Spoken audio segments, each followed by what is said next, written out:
I'm here today with Lizzie Fletcher, Independent Media UK. And you write for, you were mentioning Skwawkbox and the Canary. Skwawkbox, the Canary, there are 16 of us. Skwawkbox, the Canary, Evolve Politics, Peter Stavanovich, the People's News, Unity News UK, lots more. Okay, seriously accomplished. So my name's Joseph. I run two organisations. One's called JudaismIslam.com, which promotes bridges between Jews and Muslims. It's a good idea. Yes. And the other is the Israel Advocacy Movement, and we promote Israel in the UK, and we promote peace between Israelis and Palestinians.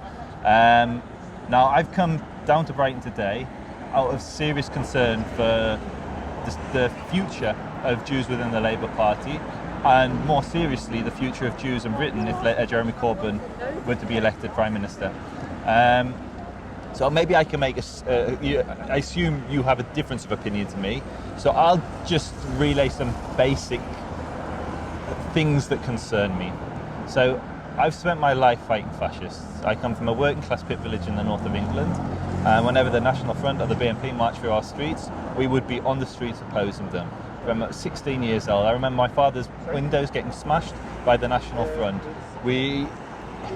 And since that point, I've been committed to fighting anti-Semitism wherever it rises its head.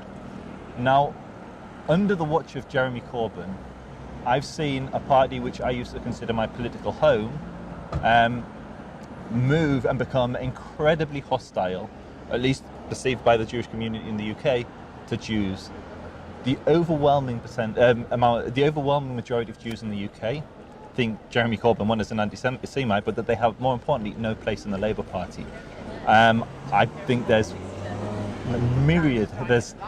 ample evidence to the case, and I assume you think otherwise. So I'll just give you an example. I'm sure if Nick Griffin and the BNP had councillors, and those councillors were tweeting things like Adolf Hitler equals the greatest man of all time, you would be stood in solidarity with me opposing the fascists. Absolutely. Yeah.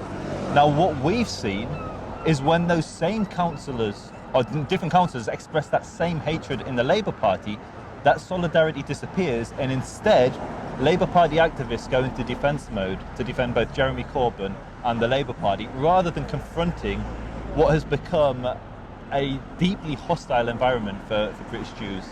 Well, for me, I feel that you're conflating two different issues. I feel that I can't speak for everybody, and I certainly can't speak for anybody who's Jewish. I'm not Jewish. I can't speak for anybody who's Israeli or Palestine, because I'm neither. Yeah.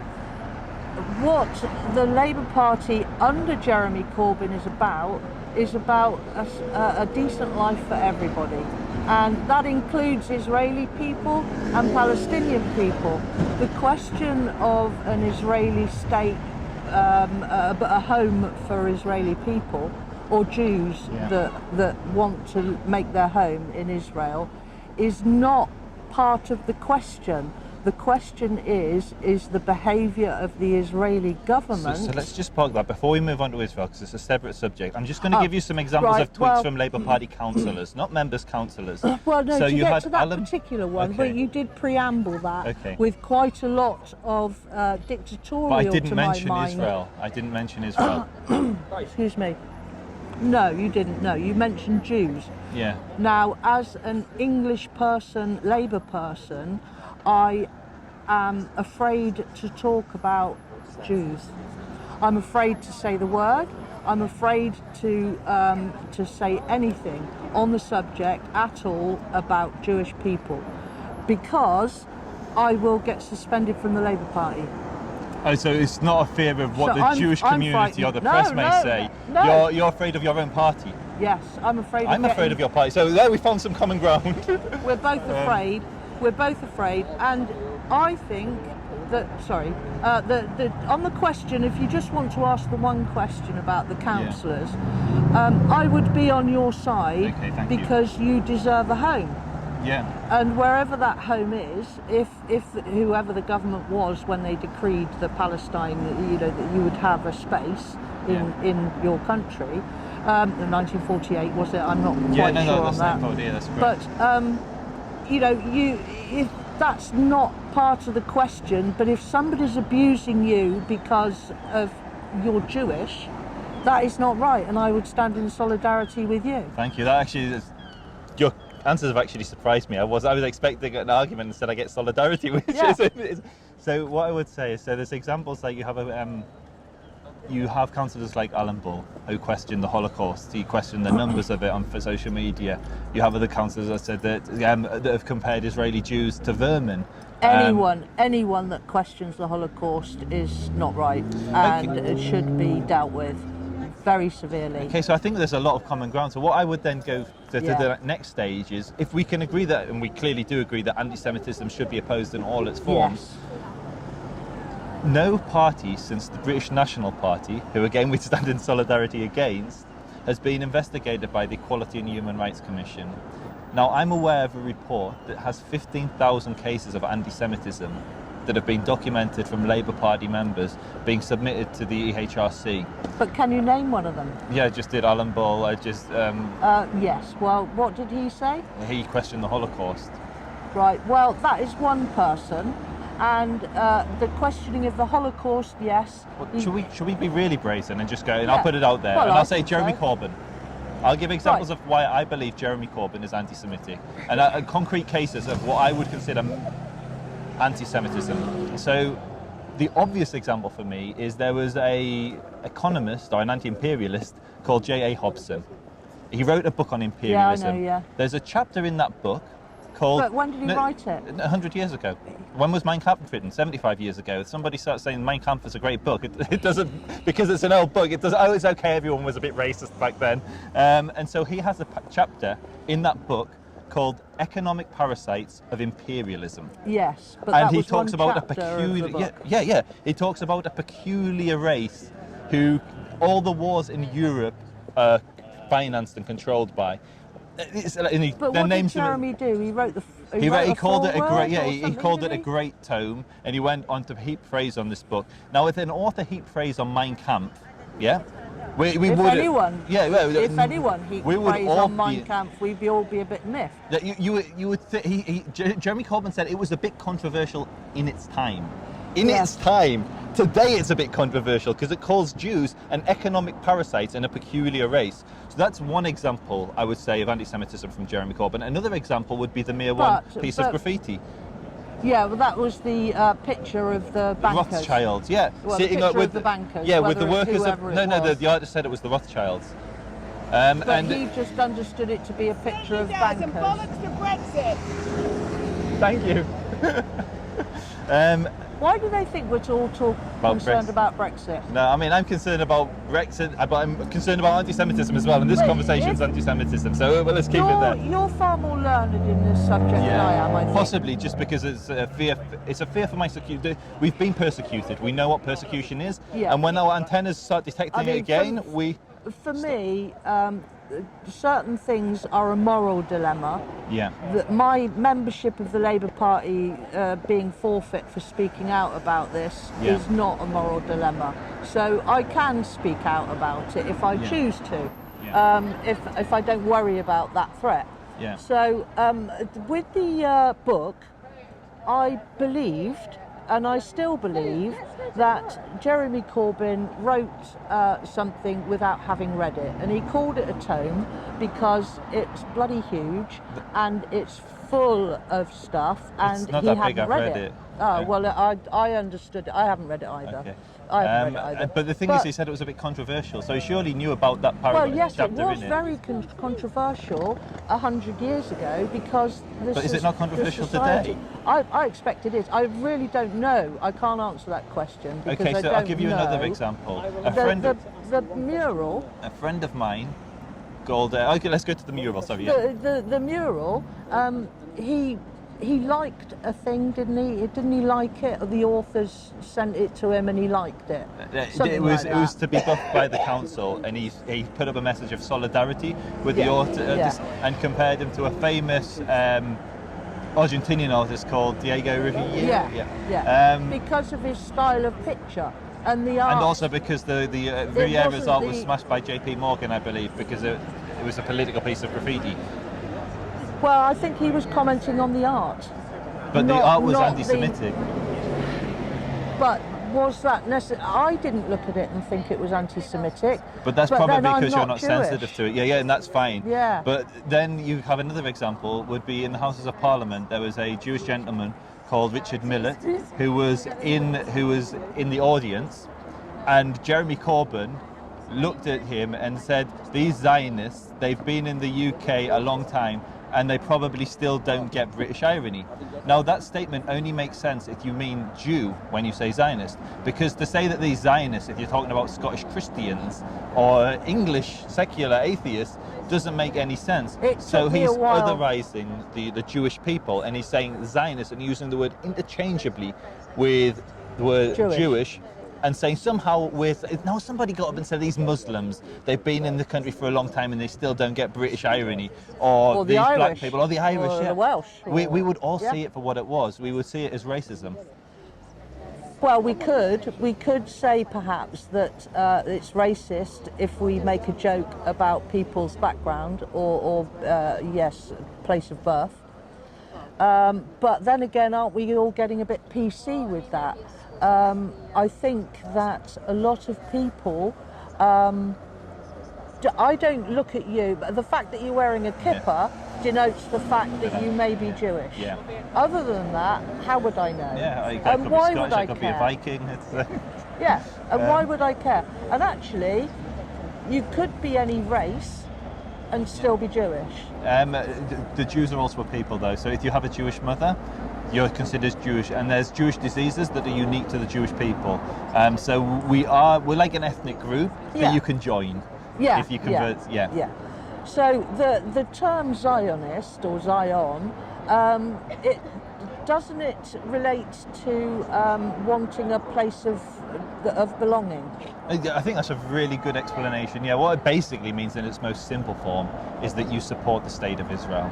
Yeah, the you want a place of, of belonging, exactly. wherever that may be. So and as it happens for you, it's Israel. And so if you were, for instance, you supported a Palestinian state and you supported an Israeli state and you wanted those two people to have a nation and live in peace side by side, you're a Zionist. That's a two-state yeah. solution, so isn't it? anyone who supports a two-state solution is a Zionist. It's one of these words that's banded around, which doesn't make any, most people don't understand what it means. That's right, and a lot of people say it's an insult, but it's not an insult. No, it's just a statement. It's like saying you're a socialist, or you even could be a Welsh Zionist. Here's the interesting twist. If you support the state, if you support the nation of Great Britain, the United Kingdom, there isn't a word to describe that. It's not like you're a unionist, or it's just nobody has words to describe the existence of other nations. Yet somehow the Jewish nation is called into question, and that people want to already deny makes it. them another. Yeah. We're the perpetual other, unfortunately, and that's why we're having this conversation to reach out to Labour Party members, to Labour Party associates. To express our concerns and express our fears. For me, when Ed Miliband was leader of the Labour Party, I never knew anything about. I never knew he was a Jew. Yeah. I didn't know he was a Jew. Why would I know? How would I know? Yeah. And it was never a question. There was never a question or religion brought into it at all. Yeah. Or race. Yeah. If you want to call Jewish people a race of Jews. And all of a sudden, because some capitalist elitists wanted to keep their gravy train running, they jumped on the fact that if we bump up this anti-Semitism, then we can get rid of Jeremy Corbyn and make sure that the people are kept perpetually in poverty as slaves, whoever they are, because we're all seeing our services disappear, aren't we? We're all seeing our friends and family suffering, and it's not our cause, and it's not your cause, and it's not his cause, and it's not hers. It's nothing to do with your religion, it's nothing to do with your race, it's whether you have money and you still want more money. So to that point, do you think that it was elitist capitalists that fabricated the 15,000 cases of anti-Semitism? Well, I have seen one example of anti-Semitism. So I just gave you quoted. 3. No, but that was about Jeremy Corbyn, No. I've explained. I gave you the Holocaust denial. I gave you Israeli Jews are vermin. and I gave you Adolf Hitler equals the greatest man. You've got Vicky Kirby, who says that all she knows about Jews is that they have big noses and support Tottenham Hotspurs, and that Adolf Hitler The Spurs is thing again. that Adolf Hitler is the Jewish god. There's 4 examples just off the top of my head. I could go all day. There's 15,000 documented cases of anti-Semitism in the Labour Party. And so if there are elitist capitalists that are pulling these strings, they've gone back to the year 2008, 2012, 2014, wrote on these Labour councillors' Twitters before they were Labour councillors, and then fast forward 9, 13 years, they've then published these stories in the newspaper. It doesn't seem that plausible. No, but what I'm saying is that those people who tweeted those things, right, at that time... Labour councillors. Yeah, Labour councillors, whoever they are, they've tweeted things that are wrong, and they should be made to pay for that, you know, to be responsible for that, and to be either, you know, to apologise, to be, I won't say re-educated, but what's another word for that doesn't sound too dictatorial? But prosecuted. They should be, prosecuted even. But what I'm saying is that actually that's 0.01 of the population of the membership of the Labour Party. So I don't perhaps. think everyone that votes Labour, most of my family still vote for Labour. I try and tell them not to, but they do. I don't think that everyone who votes for Labour is an anti-Semite. Absolutely not. The UK is one of the most welcoming countries for Jews and for all minorities. Like, even in this crowd, we've got a diverse crowd, and we all feel completely comfortable and safe in this nation. So I'm not saying that everybody in Labour. I'm saying with Jeremy Corbyn's stream of politics, he's attracted people who have questionable views on Israel, on Jews, and I would think some of it is tied to Israel. And I think anti-Israel sentiment sometimes spills over and creates anti-Semitism, but also it's traditional hardcore anti-Semitism. Like Holocaust denial has nothing to do with Israel. The person who said 15 years ago that that denied the Holocaust, that was who was leader of the Labour Party at that time. So some of these wouldn't have even been in the Labour Party back then. What we tend to see is... Well, no, but I'm saying if they weren't in the Labour Party, when they were in the Labour Party, was Ed Miliband the leader? Why did no one question it when Ed Miliband was the leader? So Why they were, because a lot of them came into the party... Tony Blair was the leader. There was a huge surge of Labour Party membership with Jeremy Corbyn, and most of these anti-Semites came in on that wave. They came from... But can we finish this conversation and then please sit down? I want to speak to everyone. What I'm saying is, all these people who said these anti-Semitic things, or who have a hatred for Jews, perhaps, whenever that was that they said it, every person who chooses to join the Labour Party chooses for their very own reasons. Yeah. And if you're an organised person who wants to promote division amongst you and I, what do? They send someone in who's going to say, they're going to look for somebody who was racist, and they're going to tell them, join the Labour Party. So let me put it different. Do you think that you can be on the left and anti-Semitic? I don't know, because my understanding of anti-Semitic means that you hate Jewish people. Yeah, it's a prejudice against the Jewish people. I think that's a good definition. Yeah, so I don't hate Jewish people. The Jewish, I don't even know any Jewish people, actually, because I don't consider that a facet of what I like about a person. Yeah, no, absolutely. I'm a Mormon, you know, so actually people take the right mickey out of Mormons, but my family, who are Mormons, are beautiful people. They are beautiful people. No, I can believe that. I'm Jewish too. It wouldn't be a facet of why I would like you or dislike you based upon your religion, whoever you were and whatever you were. And I think the people on the left that are upset about the behaviour of the Israeli government, and I think that's what's becoming the issue. Let's come on to that, but I'm just going to quote Marx for you. Like, Marx, you don't get more left-wing than Marx. No, but that's no good.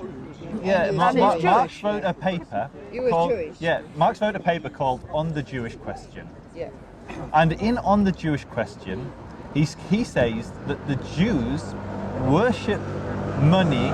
Sorry, yeah, their god is money, and they worship usury or something to that effect. Yeah. Which is hardcore anti-Semitism, attributing like money to an ethnic group of people. There's no other explanation. Proudhon's another example. Proudhon is seen as maybe the forefather of anarchist thought, or one of them. He fought with Marx for control of anyway, a tangent. What he said 100 years before the Holocaust was that basically we should kick the Jews out of France, they're parasites, and those that don't leave, we should exterminate. That was 100 years, but so here you have two giants of left-wing thought. I never read that about Yeah, so it was in his diary. It was in his diary. It was released. So yeah, right, Google okay. Proudhon and what he wrote on the Jews. Anyone on the internet can watch it on Google. So here you have two, like, forefathers of left-wing thought, both expressing what we would all consider racist views about Jews. And so I think one of the trap that people on the left fall into is that the right is racist and the left is like free of racism, when in reality you can get people on the right who aren't racist and people on the left who are racist. And racism doesn't have a political home. It can belong anywhere. Anybody can espouse a prejudice, and so you can believe in the redistribution of wealth and still hate the Irish. Yeah. Oh yeah, and so I think it's a trap that many people in the Labour movement fall into, is they don't see the racism from their own side because it's their team. Perhaps, but Do you think Jeremy Corbyn is anti-Semitic? yes, he Yes, is. yes, I yeah. do. You do think, all right. Yeah. I just have to say,